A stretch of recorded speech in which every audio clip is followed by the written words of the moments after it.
রোজা রাখতে হবে, রোজাদারকেও মহব্বত করতে হবে। সুবহানাল্লাহ বলবেন না? কেন মহব্বত করতে হবে শুনেন। আল্লাহর হাবিব বলেন, যে ব্যক্তি রোজাদারকে ইফতার করাইবে, কি করাইবে? ইফতার।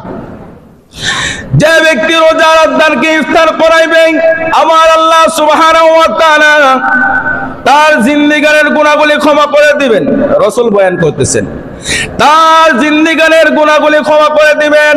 শুধু তাই নাই, আল্লাহর হাবিব বলেন, যে ব্যক্তিটা রোজা রাখলো, রোজা রাখার পরে দিনের শেষ বেলায় আরেক ব্যক্তি ওই ব্যক্তিটাকে ইফতার করাইলো, রোজা রাখা যে ব্যক্তি যতটুকু সওয়াব পাইলো, যে ব্যক্তি দিনের শেষ বেলায় ইফতার করাইলো, ওই ব্যক্তি ওই পরিমাণ সওয়াব পাইলো। জোরে জোরে বলি সুবহানাল্লাহ।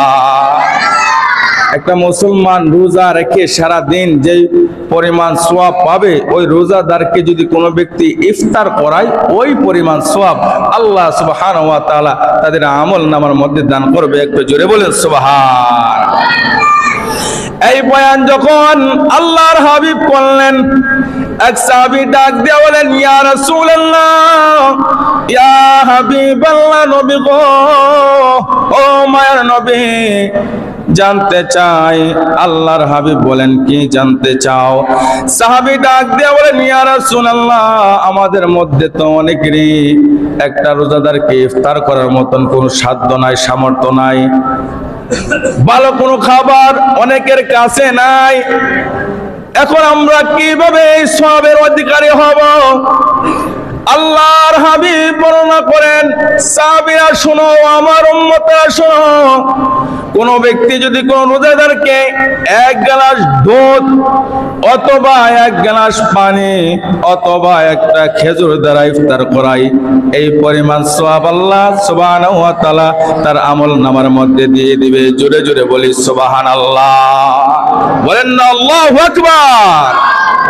চিন্তা করছেন, আল্লাহর হাবিব বলেন, কোন ব্যক্তি যদি রোজাদারকে এক গ্লাস দুধ অথবা এক গ্লাস পানি যদি একটা খেজুর খুরমা দিয়া ইফতার করায়, ওই পরিমাণ সওয়াব আল্লাহ সুবহানাহু ওয়া তাআলা তার আমল নামার মধ্যে দিয়ে দিবে। তো জোরে বলি সুবহান।